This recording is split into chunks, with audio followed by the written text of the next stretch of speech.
Hey everyone, it's the Gootz cast for Friday the 10th. I was supposed to not be here tonight. I was supposed to do stand up, but the rain has ended my dreams, so I'm still doing a wrestling podcast. You got stood up by stand-up. It's all right. I'm going to be Yeah. there. For the show is moved to next Friday, so It's I happened will to all be of us, so don't worry. Yeah, Hebrew. yeah. It rained a lot. It rained a It lot. did. I'm glad we didn't do it. It's We're gonna outdoors get a now. lot more of those. I'll tell you that. It's gonna be a really bad hurricane season And this plus year. Corona. Yep. Plus Corona. But we still have wrestling. Well, real quick, some quick wrestling news. Apparently, they're hiring a CGI artist to CGI an eye coming out of Rey Mysterio or Seth Rollins' head, whoever loses the eye for an eye match. So there's a little bit of wrestling news. People are mortified. I'm like, at this point, I'm like, you know what? If you're going to make them wrestle in a fucking pandemic, it might as well be interesting. That's kind of interesting. Yeah, I mean that's like a rumor, so I'll believe it when I see it. We'll all see it. We're all going to see it next Sunday. So. Yeah, I'll make sure to keep my eye out for it. Oh! All right, so Wait, let's. wrestling news. Oh, you have wrestling news? Yeah, the Dominion show. There's going to be New Japan's putting out Dominion, and it's going to have actual audience. I think it's like 30% capacity, so they're going to actually have real audience members there. I'm assuming everybody's going to be wearing masks, but I mean, I think that's big because New Japan is it's the number one company in Japan. They draw a lot of people. So if it's like 30% capacity, I'm assuming it's going to be at least 100 people, right? Yeah, I would assume. Yeah, so that will be very interesting. If you guys want to check it out, it's like I think it's gonna be like early this morning. I don't believe in Asian people having rights. So I don't watch it. So sorry. Yeah, I don't either, but because right now it's COVID, we just gotta go with anything, right? Go. All right. Listen, enough of you ruining my life. Let's get into it. We're here to talk about Smackdown, and what a fucking dude. If this is the best they got, just go to like showing matches from the 80s. What the fuck was this? This was a really bad show. Yeah, it was really bad. But it wasn't like bad to the point where I was like getting frustrated and mad. Well, it's because it was just bad. It was just a bad show. It was just like, oh man, this is a bad show. I wasn't getting mad at anything. I just was like, man, it's just a waste of time. Let's just get right into it because I want to get it out of my hair. Okay.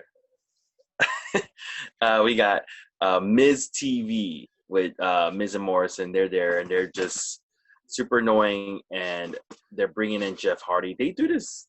Miz and Morrison have been doing this thing where Miz will say something and Morrison will add on, and then Miz will add on, then Morrison will add on, then Miz will add on. For example, it'll be like me saying, I got a hot dog and it was really big, and Morrison will be like, it was humongous, and Miz will be like, it was gigantic.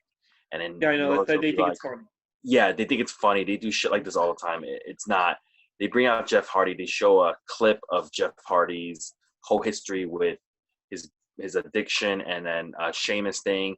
They're shitting on him the whole time, and then at the end they get to the point where they say, how about you fight Sheamus in a bar fight? I'm assuming for Extreme Rules. Jeff Hardy, he even calls up the fact that Sheamus probably put those two up to this, but he still accepts. And then he's like, I want to fight one of you guys now because you didn't think you were gonna make fun of me this whole segment and not like get into fight afterwards, right? And it's gonna lead to our first fight. But I didn't actually understand the segment. It didn't make any sense to me. And I'll tell you why. It would have made more sense if Jeff and Sheamus already fought. Sheamus already won. Sheamus already proved his point. Right? They fought like last month. He already won. He proved his point. So why does he want to fight him again? Because they look. None of these stories right now in SmackDown make any sense, and except for Shinsuke and New Day. And the reason why it doesn't make any sense is because they don't have the fucking guys there. We still don't even know if Sheamus is going to be able to make the Barroom Brawl match. Yeah. I think the story would have made a little bit more sense if Sheamus had been in town or could leave his fucking house. It's apparently he can't leave his fucking house. But I think, rather than pivot and like just be like, you know what, we'll have John Morrison versus Jeff Hardy to pay per view and just like not talk about Sheamus. They are dead set in continuing this fucking storyline, even though it's really fucking horrendous right now. It would have made more sense if when they had their match, which was like last month, right? Mm-hmm. Jeff Hardy won. And then Sheamus was so pissed that he lost to a junkie. He was like, I gotta make sure I beat this guy. I know. I'll make him try to fight me in a bar fight where I know I'll have the advantage. And then he made like, I don't know, loses again. Something like that. That would have made more sense. But this makes no sense. It's like, why would you? None of it makes any sense. I don't know why they're continuing this. I guarantee you. Here's the crazy part. If Sheamus isn't well enough to shoot the barroom brawl, they'll just have like Morrison or Miz in it, and they'll be like, "Well, Sheamus wanted us to." Yeah, Sheamus is. They'll have him on the Tron, like the bar TV. He's like, "Hey, hope you enjoy. I can't be there, but my friends are gonna be there." I will say, Jeff Hardy did have a few good lines during the segment. What did he say? He said something like, "I hate the Jews." I think like Morrison were like, "Yeah, you keep breaking promises," and he was like, "Yeah, if you guys keep talking like that, I'm gonna break something else." And they were just like, "Whoa!" And then there was a point where he's like, "I'm not gonna disappoint people anymore." They kept saying that, and at the end, he was like, "You guys didn't think like I was just gonna like? Did you guys think that you guys could say all that stuff and get away with it and not have a match with me? Well, I guess I'm sorry, but I'm gonna disappoint some more people right now." And then he just started beating them up. No, those are good lines. Like he had two, but they were fine. I thought he didn't look like an idiot. That was the whole point. He didn't look like a fucking idiot. Well, he did stand up for himself, which was good. He didn't but at the same time, it was just like, come on, like why are Miz and Morrison like picking this up? It's like, dude, this is like what's next? This fucking Shinsuke Nakamura going to be drunk to like just continue the story. So we got first match, Jeff Hardy versus Miz. I mean, it's just a standard TV match. When you use Miz, it's a TV match, There's nothing really exciting happens. There's this point where Jeff Hardy goes to the top, and then he tries to dive on both Miz and Morrison on the outside, and nobody catches him. So he fucking falls, and you can see him like hit the ground hard. We come back, and Jeff is winning. He's taking like 90% of the offense, and then Sheamus comes out on the Tron. Jeff Hardy gets distracted a little bit. Miz tries to hit the O'Connor roll, and Jeff keeps rolling through for the pin. Jeff Hardy wins. Think whatever. It's not a terrible match, but it's not an exciting match either. Yeah, I would have wanted to see Morrison fight Hardy instead of Miz, but it is what it is. That would have been better. Yeah, that would have been better. But then I guess Morrison is wrestling too much. I feel like they're saving more. I feel like they're saving Morrison in case Sheamus can't make it. They probably feel like it's a good substitute. Or maybe they realize, hey, Miz was the real winner on Wednesday night with the ratings, so might as well have him. Did Wipeout beat those two fucking abortion shows? Yeah, that's right. Miz's new game show on USA Network beat both NXT and AEW in the ratings, which is probably why we're going to see a lot more Miz on SmackDown. That's my theory. Oh, I'm just so sick of that. The demo, we won dude. It's still going today on Twitter. I won the demo. Me. We won the demo. Yeah. Nakamura Cesaro getting interviewed in the back by Sarah, and I think her last name's like Schreiber, or something like that. And then she asked them if they win, is it going to be an upset against the New Day? And they get all mad that she called it an upset. And then we have Sasha Banks and Bayley come into the ring, and then right as the entrance, they get attacked by Nikki, and then right before commercial break, we see that Dana Brooke is getting ready for the karaoke showdown by gyrating her hips and stuff. You want me to go straight into the second match? Yeah, both these segments were fucking trash. Were you surprised by that, the karaoke thing? I did not know there was something like that happening. I was surprised. Dude, they haven't done anything like this in like 15 years. This is like something they would do in 2004. Yeah. So like I'm watching this and I'm just like, They were like, "You're just getting ready for the karaoke," and I was like, "What?" Well, here's the other thing. They had the injured Uso host the segment. He's I injured. just think the roster is so decimated. I wouldn't be surprised if these Smackdowns were filmed all at once. Wait, he's Because, injured? Isn't he the one who's not injured? no, he had the braces on. He says something in the middle of the thing. He's the one who's injured. Hosted Then it. where's the other one? I don't know. He probably has COVID. He's probably dying. So they're both injured, but one's injured more. I mean, dude, they're pulling out the injured Uso to host a karaoke contest. I have a feeling like they just need they're trying anything to hide the fact, and they're probably like, these 4 girls can't wrestle for like 20 minutes. Well, we'll just have them sing and look like idiots for 20 minutes. You know what's so sad is like they do have people though. They do.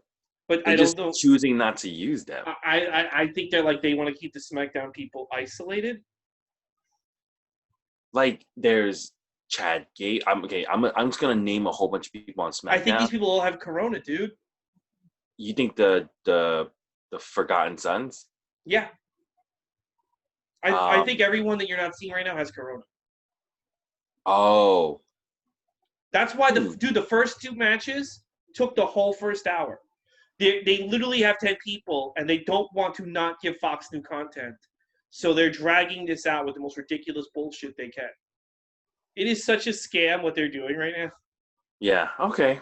No, that's a good theory. Yeah. I wasn't mad at the karaoke contest, but at the same time, I'm like, why?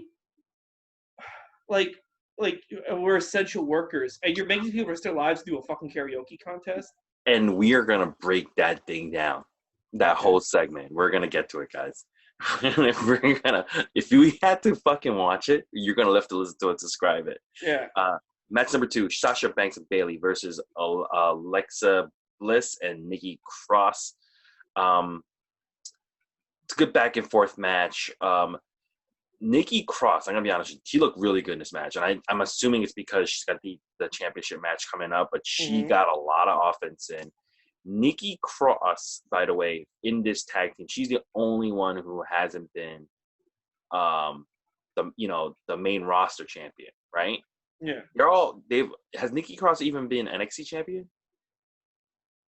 No, I don't think so. No, she only belt she's had as the tag belt. Yeah, she's the only one not really on that level, but in this match, she looked like she was like really like there. Like in my opinion, she was like she's ready to go, you know? Unfortunately, she loses because Bayley rolls her up and then has her foot on the rope, which puts on a little more heat for their matchup because it's going to be Bayley versus Nikki Cross at Extreme Rules. But this is a fine match. I liked it. Yeah, it was fine. But again, these matches were really long. I was shocked when I looked. I was like, there's only an hour left, and they only have 3 things left to show. Like they are stretching this show out. This match was like, I want to say like 5 minutes, a little too long, but it was good. It was all right. Yeah. Match number. Well, this is not even a match number 3. This is a Money in the Bank replay of Bray versus Braun. Now, that happened in May, so that's about 2 months ago, like less than 2 months ago. I did not recall this match. I was like, did I? What? Yeah, I'm being dead serious. I was watching this going, I don't remember watching this match. I remember Money in the Bank, and I remember I watched it and reviewed it, but that's how much I don't remember this match. I'm like, that's how unmemorable this match was. I did not recall it, so I was just watching it. It's a basic match. And then there's this moment where Bray is in the ring, recovering, and Braun, like, comes up from underneath the ring with the fucking black sheet mask. And then I was like, oh, now I remember this fucking match because this is the stupidest fucking thing I've ever seen. He comes up, they hug, he fucking takes off the mask, he stomps on it, then he tries to power slam Bray onto the black sheet mask, but when he's doing it, he kicks it off, and then he like fucking just power slams, and this was fucking stupid. I don't know why they replayed this. If anything, this made me less excited for that fucking upcoming match. You know what I did? I just I read X-Men comics during this fucking segment. Yeah, why would you replay this? I would have replayed Bray Wyatt versus Bobby Lashley or something from a year ago. especially when, like, now that I see this match, I'm like, I don't need to see their swamp match, and but that's how bad some of these matches have been that I legit forgot like I forgot that I had watched this. It's only been like less than 2 months. That's how bad it was. But this is just killing all the time on the show. We're pretty much we're already past an hour. So we got the New Day's getting interviewed. They just, they give a pretty wacky interview. I'm watching this interview and I was thinking like, man, this is really dumb. This interview, like I'm not into it at all. But I wonder if like 5 years from now, it'll be one of those like a GIF or like it'll be like a clip you'll see on Reddit. Do you think so? This interview clip where he starts gyrating and then Sarah Schreiber starts like going along with it. Oh, that'll probably be a GIF, like their reaction to something, like someone reacting like something's good, like Yeah, I can see that. Yeah, I guess so. But for now, it doesn't. I mean, I'm not interested in it. And then we have Lacey and Naomi. They're both getting ready for the karaoke showdown, and we're gonna get right into it. The karaoke showdown. Lacey, Dana Brooke, Tamina, and Naomi. They're all in the ring with Jey Uso, who's in his regular just streetwear, and it's gonna be everybody in the audience who is NXT wrestlers. They get to vote. We get Lacey out first, and she sings Jeff Jarrett's "With My Baby Tonight." She sings the first verse, and then a little bit of chorus. She sounds pretty good, and then she starts getting a little off tune at the end, and she's kind of coming off like a heel, which is very weird because the last time we saw her in ring action, she was a face. She was a good guy facing Sasha Banks and Bayley, but now I'm guessing she's a heel all of a sudden. Did you want me to go through all the performances? I will say she was dreadful. I don't know how she fucked up that song. It's dreadful. In the beginning, she was doing fine, and then near the end, she just got off tune. I don't know what happened. Yeah. I'll give you my opinion of each person as we go. Okay, Dana Brooke does Honky Tonk Man. She does like one or two lines, tries to dance a little bit, and they cut her off, say she's terrible. She was horrible too. I don't know. Yeah, see, Honky Tonk Man is such a good song. How do you fuck that up? Yeah, she put some effort into it. Here's the thing: Dana Brooke and Tamina, I think they were told purposely to fuck it up. Well, no. Here's the crazy. I thought Tamina was the most interesting one. Jumping ahead, Tamina was really good. Looked like she was gonna do some funny shit for once in her life, and they cut her off. I was like, why the fuck did you cut her off? She looked like she was finally gonna be entertaining. It's been 10 years, and she was finally gonna do something funny, and they were just like, no. They moved on. Tamina picked Triple H's "It's Time to Play the Game" song, and she's doing the whole fucking. She's rocking out. Yeah, she's rocking out, and before she even gets to really get into it, like they cut her off. Like they legit was like it was like 5 seconds. They just cut her off. She didn't even get. She even said it like I haven't get to do anything yet. Then you get Naomi, and she sings "American Dream," Dusty Rhodes, old WWF theme. She's a little bit off tune too, but at the end, obviously, she wins, and Lacey Evans attacks her, and then they all get into this giant fucking melee. To set up for our next match. This was pretty bad. I don't blame any of the women in the segment, but I hated this. I don't blame the women.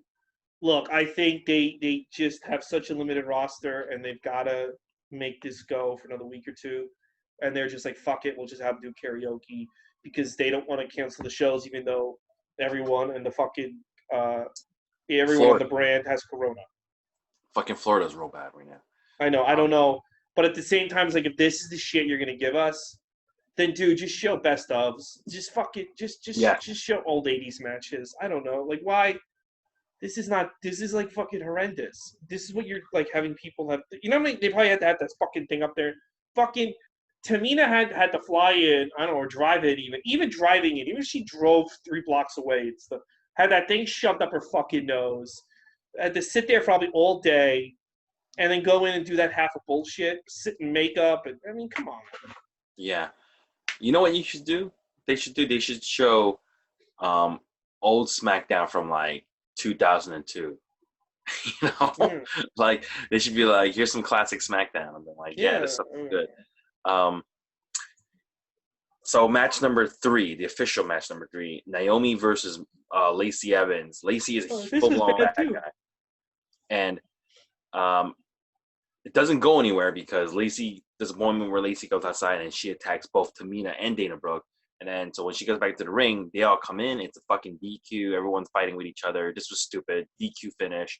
But it's trying to set it up for them to have some matches for next Friday. So expect to see like Lacey versus Naomi and fucking Dana Brooke versus Tamina or some shit like that. This was stupid. Oh, yeah, it was bad. I do think we're gonna get a tag match next week. Yeah, Here's I the can see a tag match. It I would don't. be I think. Naomi and Dana Brooke, right? Yeah, I think they're booking these matches to go a half hour of TV time. Yeah. So you can do that Oh with my God. Sasha. You can do that with Jeff Hardy, and you can do that with the New Day. I don't know if you can But do that if with Jeff Hardy. what? I don't know if you can do that with Jeff Well, Hardy. they have. They did it. They did it. Or like Morrison, for example. Like till next week, we have AJ versus Matt Riddle. That's you could kill an hour with that match. To be honest with you, That's gonna be a good match. you could kill a whole hour. Then show like an old match. I would show a better Bray Wyatt match, but whatever. And then have like another tag match with the New Day, and then you have the 2 hours filled. But I just feel like these women can't fill a half hour wrestling, or they don't believe they can. So they're just like, fuck it, do this stupid shit, and that kills at least 20 minutes of TV Yeah, and I mean this is clearly AJ can wrestle, right? time. Clearly he can. Yeah. I But I would don't have think they want to expose these guys week in and week out. They want to like cycle some people out. So they had to do something with these 4 girls tonight. yeah, I guess. Mm-hmm. So when this match is over, we go back to Sarah Schreiber, and she goes, first line out of her mouth is, looks like some people take karaoke seriously. And it's like, you fucking bitch. She's gonna put that fucking throw them all under the bus like that. Just, and then she's interviewing AJ Styles, and then she basically lets AJ Styles know that he's gonna have a match with Matt Riddle next week. I'm like, okay, that's gonna be a good one. I think it's a little too early, but they just had this match, but that's fine with me. Yeah, I mean, I was about to say same for the pay per view, but I think the pay per view is gonna be all cinematic matches. Rey Mysterio's match is gonna be cinematic. The Barroom Brawl is gonna be cinematic. Swamp match. The Swamp match. So that's 3 cinematic matches. So, I mean, I think they'll probably add a 4th cinematic match with Randy Orton and Big Show. I wouldn't be surprised if they get a cinematic match too. Yeah. What was my whole point in saying this? So it's like, yeah, whatever. Just dude, that'll kill an hour of TV time too. So Yeah. All right, 4th and final match: New Day versus Cesaro and Nakamura. Fucking ends with a double DQ. You get I hated this bullshit finish matches in one show. There's 4 matches on this fucking show, and 2 of them are fucking DQ finish bullshit finish show. Look, Alex. Look, I know you complain about 50%. Sasha and Bailey. They once again had the best match on the show. So, but that's not saying much because their match wasn't even that good. Sasha Banks and Bailey did have the best match in the show, but yeah, it was. I mean, it's like by default. I hated this fucking match. I'm so tired of the New Day. I say it week in and week out. I'm so fucking tired of them. I wish to God they had gotten Corona. Half the matches in this show, just the second fucking hour was garbage. Yeah, and horrible. By the way, it ends with they put Biggie on a table, and then they powerbomb Kofi Kingston through Biggie through the table. So that's probably setting up a tables match for them at Extreme Rules, right? That's where it's probably leading to. Yeah. Yeah. Don't watch SmackDown. We should just don't watch this SmackDown. I hope we spend less than 30 minutes talking about the SmackDown. It's such a waste of time. Yeah, I'm not gonna say the name, but some comedian wrote like SmackDown was great. Yeah, no, I don't even know how to talk about this on this podcast. Some comedian wrote like, I do a black impression. It's always white people that think it's offensive. Never black people. Black people love it. And a black woman wrote there. Actually, I think it's offensive. I think it's kind of racist. And the comedian was like, "How dare you? That's because you hate yourself or something." And it was like, wait a minute, like if Wait, a black person says it's racist, you have to like kind of like you can't just be like "fuck you." wait, I didn't understand it. So you said there's a comedian who posted that he does a black She does impersonation. a black impression, Oh, it's a and female it's so comic. She funny does a that black and it's impersonation. so funny because black people love it, but white people are always offended. They always say it's racist, She but said that. black people love it. So the black person said, "Actually, I think it's racist, and I think it's offensive." And she just went off on this black woman like, "It's because of your own self What does she hatred." do? Like blackface? No, she just does the black voice. I'll tell you who it is later. Okay. But it's like don't leave yourself open for that. Then get mad at a black person. Like when I shit on black people don't dislike it. No, actually we do. Fuck I think you! Like come I on. think if you're a person who's already posting that, you've already got something wrong in your fucking brain, and you're probably not gonna listen to reason because you're not probably a reasonable person. That's what I think. We're learning that no comedians are reasonable people, even the two of us. Yeah. Anyway, moving on to 205 Live, Daddy. 205 Live is great. This time on commentary, it is Byron Saxton and Corey Graves replacing Drew Gulak. I'm assuming Drew Gulak got the fucking flu, right? I don't know. I don't know. Yeah, he's not on the He's got show. the He wasn't on Vince. SmackDown. Wasn't on 205. He's By the got way, the Vince doesn't like him anymore. yeah, Corey Graves was great on commentary. First match is a returning Mansoor versus Tahuti Miles. By the way, Tahuti Miles should just go to Velveteen Dream and just be like, "Bro, you're done, so I'm taking your gimmick." He should just, because he's already halfway there. He should just be like, "Bro, I'm just gonna take your gimmick. You're fucking done." He should just do that. Mansoor is fantastic. I love Mansoor. He hit some great moves. He hit a fucking slingshot, flipping neck breaker, and he wins with an electric chair Death Valley driver. Think Kenny Omega's One Wing Angel, but it just turns into a fucking Death Valley driver. Great fucking finish. There's no name for it. I like this match. Yeah, I liked it. I liked it too. It was fine. Always good to see Tahuti Bahootie. Yeah, and Mansoor. I love my Mansoor, man. He's like what Seth Rollins could be, you know? Okay, you need to relax.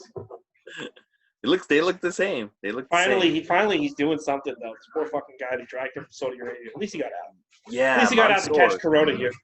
Yeah. Mansoor, I think he's American.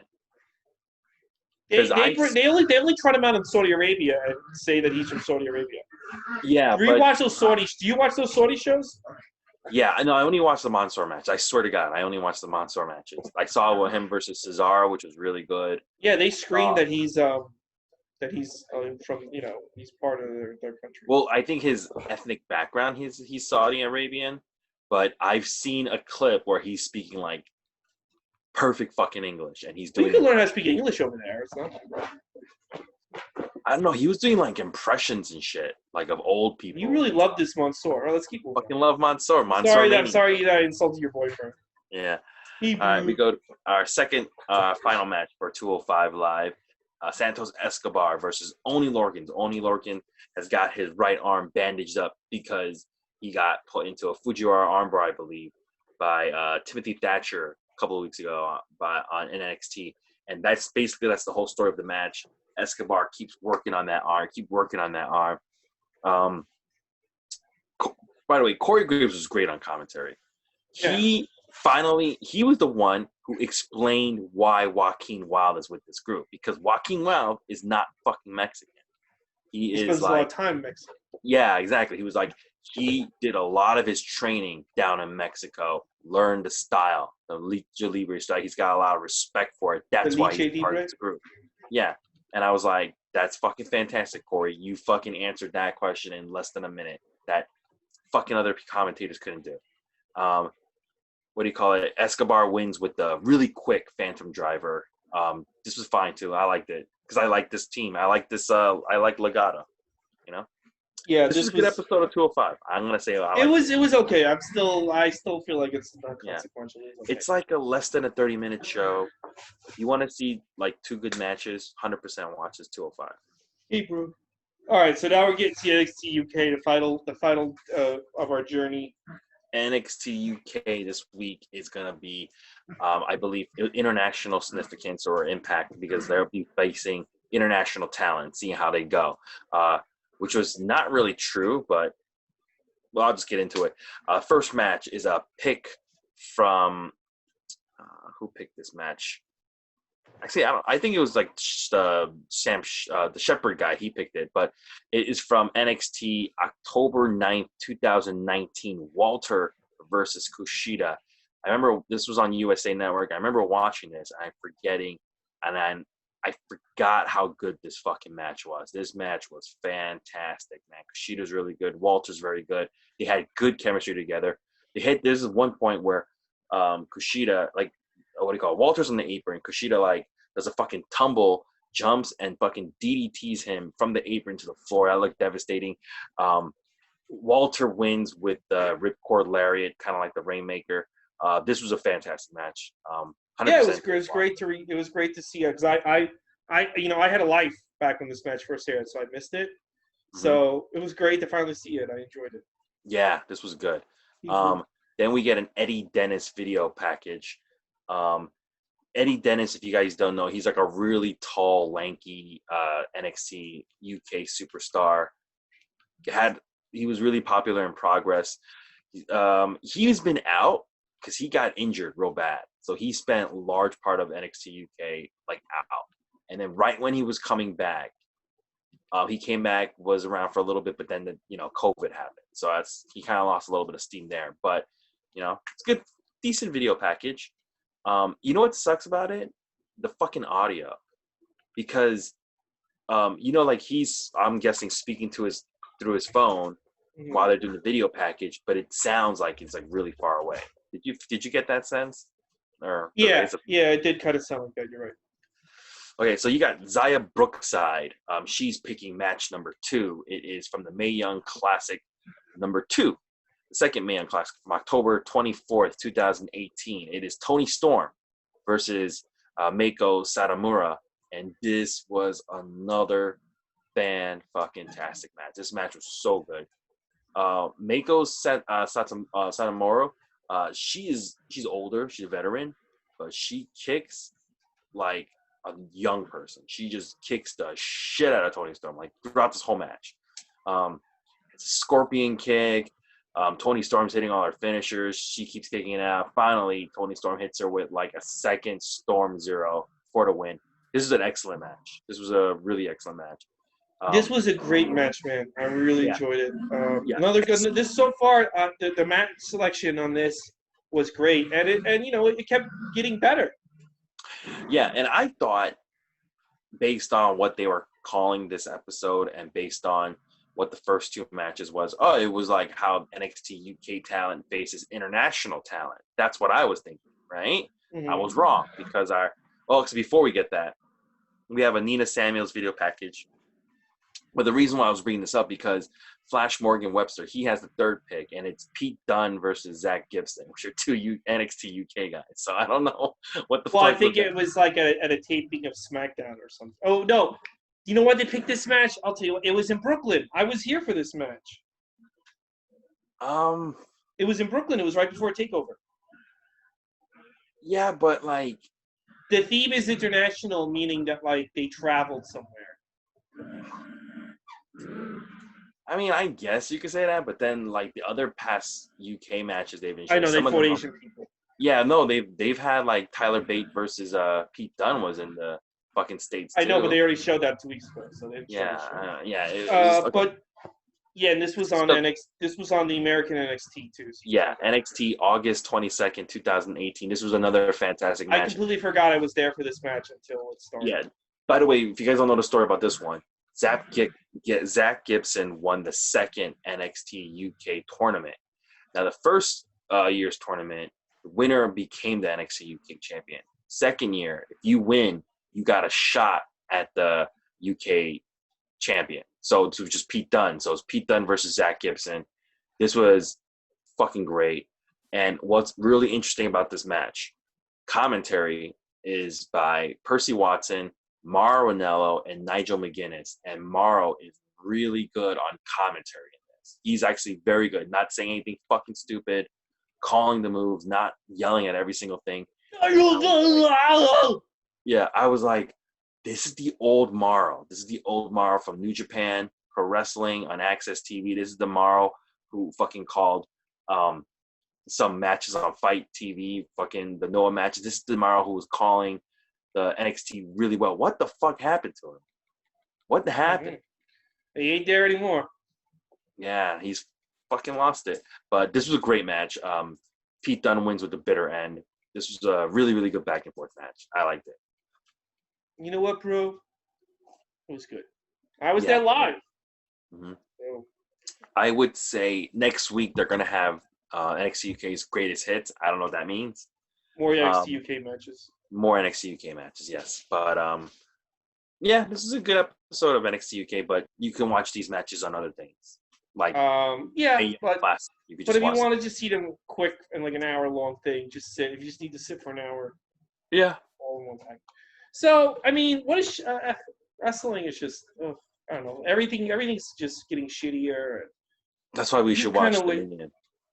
No, fuck that. I'm not watching Dominion. Fuck them. I'll watch Dominion. Next week, though, is a big week. We have, in addition to all the regular shows, Slammiversary on Saturday, Extreme Rules on Sunday. Oh, my God. That's this weekend, right? Mm-hmm. Not this weekend. Next weekend. I mean, next weekend. Yeah, I forgot. Oh, man. Okay. We'll see what happens. We've got an intense few days of Wrestling Mania. Oh, man. Yeah. Can't wait. All right. Well, that's the podcast for today. Andrew Lee, as you know, hates black people. So that's it. I don't. I love black people. Bye. Bye-bye.